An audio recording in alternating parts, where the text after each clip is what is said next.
नमस्कार दोस्तों, मेरा नाम मोहक है और मैं एक नई डरावनी और खतरनाक वास्तविक कहानी के साथ वापस आ गया हूं। और कहानी का नाम है रात का सफर। यह घटना उत्तर भारत के एक छोटे से गांव की है। रमेश, जो एक ट्रक ड्राइवर था, अक्सर रात में लंबी दूरी तय करता था। एक रात वह एक सुनसान हाईवे पर अकेला ट्रक चला रहा था।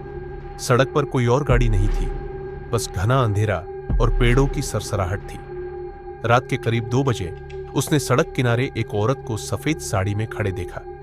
पहले तो उसने नजरअंदाज किया, लेकिन जब वह औरत हाथ दिखाने लगी तो उसे लगा कि शायद कोई जरूरतमंद होगी। जैसे ही रमेश ने ट्रक रोका, वह औरत धीरे धीरे आगे आई, लेकिन जैसे ही उसने दरवाजा खोला, रमेश को अजीब सी ठंड लगने लगी। औरत ने सिर झुकाकर कहा, भैया, क्या मुझे कुछ दूर छोड़ देंगे? उसकी आवाज असामान्य रूप से धीमी और भारी थी। रमेश को अजीब सा डर महसूस हुआ, लेकिन इंसानियत के नाते उसने उसे बैठने दिया। जैसे ही ट्रक आगे बढ़ा, रमेश ने रियर व्यू मिरर में देखा, लेकिन वहां कोई नहीं था। उसने घबराकर ब्रेक लगाया और पीछे मुड़कर देखा। औरत गायब थी। डर से उसकी हालत खराब हो गई। वह हनुमान चालीसा पढ़ते हुए तेजी से आगे बढ़ा और सीधे अगले ढाबे पर रुका। वहां के लोगों ने जब उसकी हालत देखी तो पूछा कि क्या हुआ।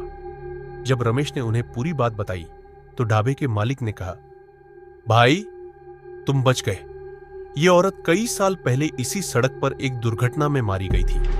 कई ड्राइवरों ने इसे देखा है, लेकिन जो लोग ट्रक में बैठने से मना कर देते हैं, उन्हें यह सड़क किनारे गिरा हुआ मिलता है, मरा हुआ। रमेश की रूह कांप गई। उस दिन के बाद उसने कभी उस रास्ते पर रात में सफर नहीं किया। क्या यह सिर्फ एक कहानी थी या वाकई कुछ अलौकिक था? कौन जानता है। तो अब मैं आपसे विदा लेता हूं।